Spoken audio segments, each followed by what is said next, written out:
बोले शंकर भगवान की जय। भगवती मैया की जय। श्री शिव महापुराण के अंतर्गत रुद्र संहिता जो कि द्वितीय संहिता है और इसके खंड युद्ध खंड जो कि पंचम खंड है, इसके अध्याय 19वें में आज हम प्रवेश करेंगे और जिसमें वर्णन है पार्वती को प्राप्त करने के लिए जलंधर का शंकर के पास दूत प्रेषण अर्थात दूत को भेजना, उसके वचन से उत्पन्न क्रोध से शंभु के भूमध्य से एक भयंकर पुरुष की उत्पत्ति, उससे भयभीत जलंधर के दूत का पलायन, उस पुरुष का कीर्तिमुख नाम से शिवगढ़ों में प्रतिष्ठित होना तथा शिव द्वार पर स्थित रहना।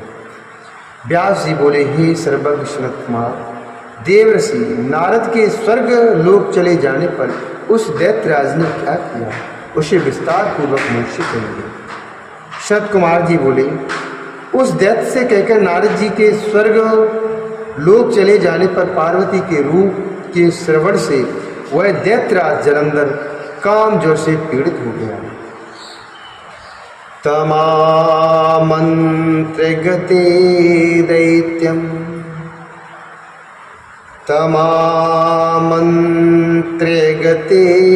दैत्यम नारदे देवी दैत्यराज तद्रूप श्रवणादासीदनंगज्वरपीडितः श्रवणादासीदनंगज्वरपीडितः अथो जलंधरो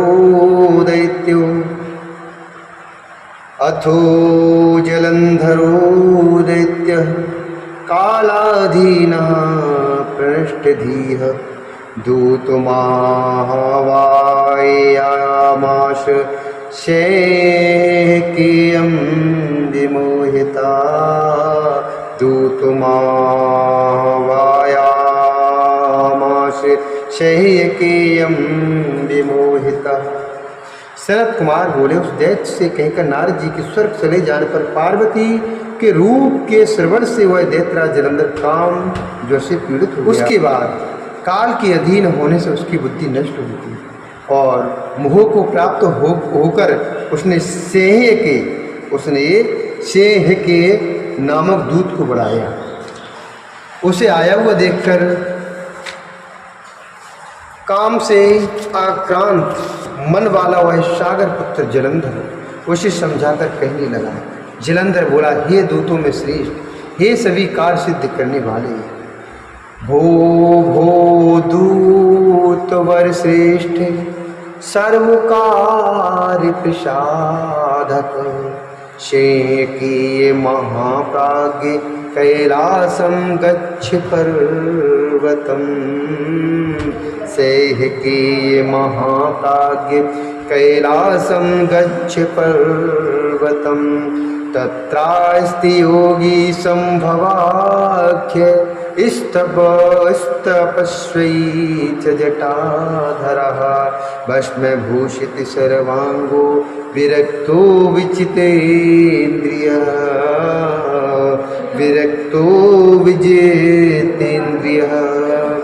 जलंधर बोला, हे दूतों में श्रेष्ठ, हे सभी कार्य सिद्ध करने वाले, हे महाप्राज्ञ सिंहका का पुत्र, तुम कैलाश पर्वत पर जाओ। वहाँ पर जटा धारण किए हुए सर्वांग में भस्म लपेटे हुए परम व्रत तपस्वी एवं जितेंद्रिय शिव नामक योगी रहता है।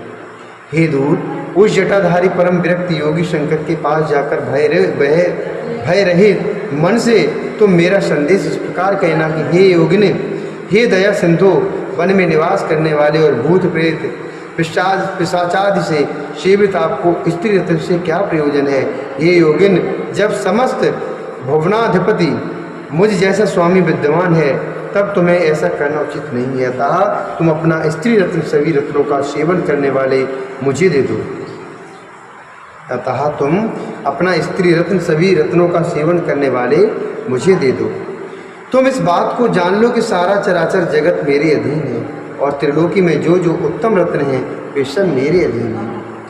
मैंने इंद्र का ऐरावत हाथी, उच्चैश्रवा घोड़ा एवं पारिजात वृक्ष बलपूर्वक सहसा छीन लिया है। ब्रह्मा का हंसयुक्त विमान मेरे आंगन में विद्यमान है, जो रत्न स्वरूप महादिव्य एवं अद्भुत है। कुबेर के महापद्म आदि दिव्य निधि रत्न तथा स्वर्ण की वर्षा करने वाला वरुण का छत्र मेरे घर में है। सर्वदा विकसित कमलों वाली किंजिलिकनी, सर्वदा विकसित कमलों वाली किंजिलिकनी नामक मेरे पिता की माला तो मेरे ही है, मेरे पिता की माला तो मेरी ही है, और जलाधिपति वरुण का पास भी मेरे यहाँ ही है। मृत्यु की सर्वश्रेष्ठ शक्ति जिसका नाम उत्क्रांतादि, मृत्यु की सर्वश्रेष्ठ शक्ति जिसका नाम उत्क्रांतिदा है, उसे भी मैंने मृत्यु से बलपूर्वक छीन लिया है। अग्निदेव ने मुझे दिव्य परम पवित्र तथा कभी भी मलिन न होने वाले 2 वस्त्र दिए हैं। इस प्रकार हे योगींद्र, सभी रत्न मेरे पास शोभित हो रहे हैं। अतः हे जटाधर, तुम भी मुझे अपना स्त्री रत्न प्रदान करो। सनत कुमार बोले। उसका यह वचन सुनकर नंदी ने उसे भीतर प्रवेश कराया। तब अद्भुत नेत्रों वाला वह शिंका पुत्र राहु विस्मित होकर शिवजी की सभी की ओर चला, सभा की ओर चला। तब अद्भुत नेत्रों वाला वह शिंका पुत्र विस्मित होकर शिवजी की सभा की ओर चला। उसने सभा में जाकर अपने तेज से समस्त अंधकार को दूर करने वाले भस्म का लेप लगाए हुए महाराजोपचार से शोभित होते हुए अत्यंत अद्भुत दिव्य भूषणों से भूषित तथा सर्वांग सुंदर साक्षात देव देव महाप्रभु शिव जी को देखा। उनके तेज से पराभूत शरीर वाले राहु नामक उस दूत ने गर्व से शिव जी को प्रणाम किया और उनके समीप किया। इसके बाद वह शिंका पुत्र शिव के आगे बैठकर उनसे कुछ कहने की इच्छा करने लगा। तब उनका संकेत पाकर उसने यह वचन कहा। राहु बोला, दैत्य एवं सर्पों से सदा सेवित तथा तीनों लोकों के अधिपति जलंधर का मैं दूत हूँ। दैत्य पन्नाग सेव्यस्य त्रैलोक्याधिपति सदा दूतोऽहं प्रेषितस्तेन त्वत्सकाशमिहागतः जलंधरो विदतनयः सर्वदैत्यजनेश्वरः त्रैलोक्यस्येश्वरस्योऽथ भवत् सर्वाधिनायकः। राहु बोला, दैत्यों एवं सर्पों से सदा सेवित तथा तीनों लोकों के अधिपति जलंधर का मैं दूत हूँ और उनके द्वारा भेजे जाने पर आपके पास आया हूँ। वे जलंधर समुद्र के पुत्र हैं, सभी दैत्यों के स्वामी हैं और अब वे त्रिलोकी के अधिपति भी हैं, सभी के अधिनायक हैं। वे बलवान दैत्यराज देवगणों के लिए महाकाल के समान हैं। आप योगी को उद्देश्य करके उन्होंने जो कहा है उसे श्रवण कीजिए। हे वृषभध्वज, महादिव्य प्रभा वाले, महादिव्य प्रभावश्य तस्य दैत्यपते प्रभु सर्वरत्नेश्वरस्य त्वमाज्ञां शृणु वृषभध्वज, त्वमाज्ञां शृणु वृषध्वज। हे वृषध्वज, महादिव्य प्रभाव वाले तथा सभी रत्नों के स्वामी उन प्रभु दैत्यापति की आज्ञा को आप सुनिए। शमशान में निवास करने वाले, सदा अस्थियों की माला धारण करने वाली तथा दिगंबर रहने वाले तुम्हारी भार्या वह शुभ हिमालय पुत्री पार्वती कैसे हो सकती है? वह स्त्री रत्न है और मैं समस्त रत्नों का अधिपति हूँ। अतः वह मेरे ही योग्य है। भिक्षा मांगकर खाने वाले तुम्हारे योग्य वह नहीं है। तीनों लोग मेरे वश में हैं। मैं ही यज्ञ भागों को ग्रहण करता हूँ। इस त्रिलोकी में जो भी रत्न है वे सभी मेरे घर में हैं। रत्नों का उपभोग करने वाले हम हैं। तुम तो दिगंबर योगी हो।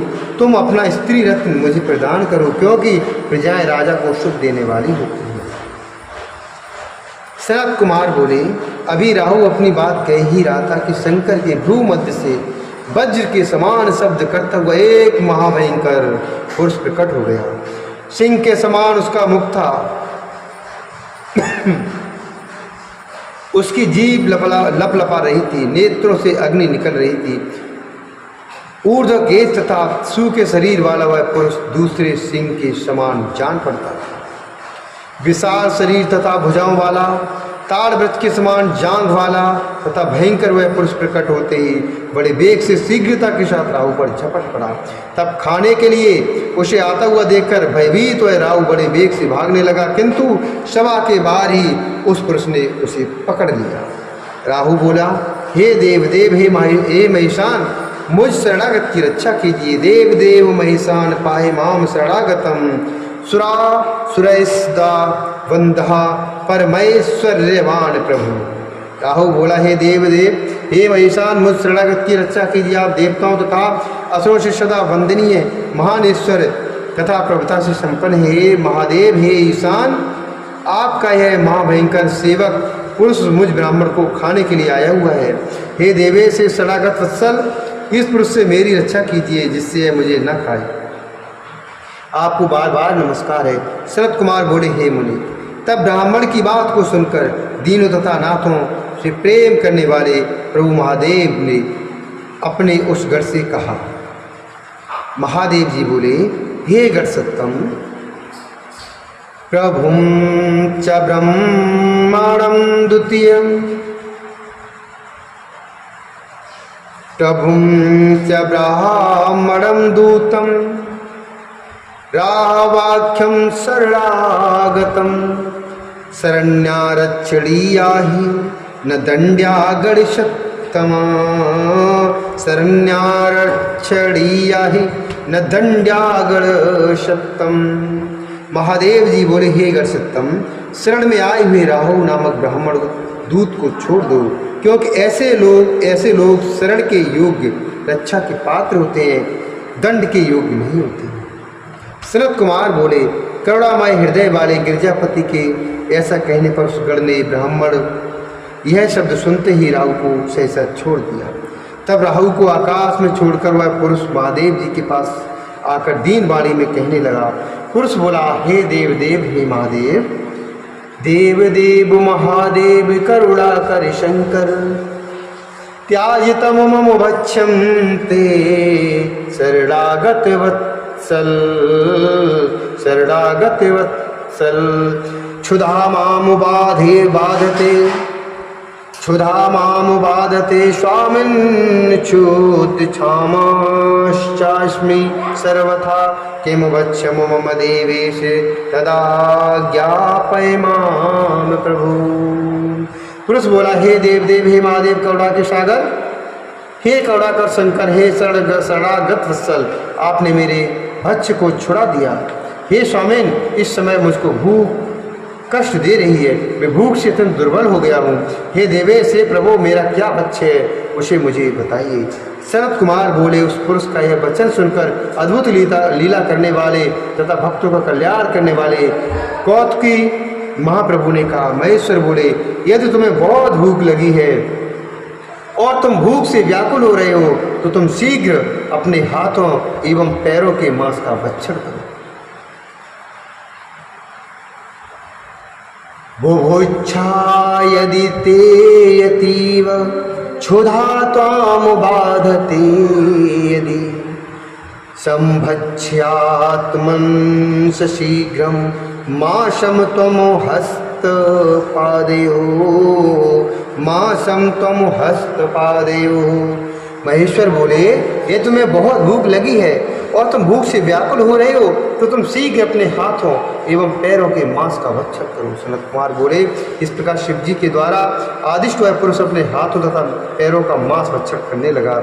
जब केवल सिर मात्र शेष रह गया तब सिर मात्र शेष देखकर वे सदाशिव उस पर बहुत प्रसन्न होकर आश्चर्यचकित होकर उस भयंकर कर्म वाले पुरुष से कहने लगे। शिव जी बोले, हे महागण, मेरी आज्ञा का पालन करने वाले तुम धन्य हो। सत्तम, मैं तुम्हारे इस कर्म से अत्यंत ही प्रसन्न हूँ। आज से तुम्हारा नाम कीर्ति मुख होगा। तुम महावीर एवं सभी दुष्टों के लिए भयंकर महागण होकर मेरे द्वारपाल बनो। तुम मेरे अत्यंत प्रिय हो और मेरे भक्तजन मेरी अर्चना के समय सदा तुम्हारी भी पूजा करेंगे। और मेरे भक्तजन मेरी अर्चना के समय सदा तुम्हारी भी पूजा करेंगे। जो लोग तुम्हारी पूजा नहीं करेंगे वे मुझे प्रिय नहीं होंगे। सनत कुमार बोले, शिवजी से इस प्रकार का वरदान प्राप्त कर वह पुरुष अत्यंत प्रसन्न हो गया और उसी समय वह कीर्तमुख शिवजी के द्वार पर रहने लगा। अतः शिव पूजा में उस गण की विशेष रूप से पूजा करनी चाहिए। जो पहले उसकी पूजा नहीं करते उनकी पूजा व्यर्थ हो जाती है। इति श्री शिव महापुराणे द्वितीयाम रुद्र संहितायां पंचमे युद्ध खंडे जलंधर वधोपाख्याने दूत संवादो नामे कोणविंशोऽध्यायः। इस प्रकार से श्री महापुराण के अंतर्गत द्वितीय रुद्र संहिता के पंचम युद्ध खंड में जलंधर वधोपाख्यान में दूत संवाद वर्णन नामक 19वां अध्याय पूर्ण हुआ। बोले शंकर भगवान की जय, श्री हरिनारायण भगवान की जय, भगवती मैया की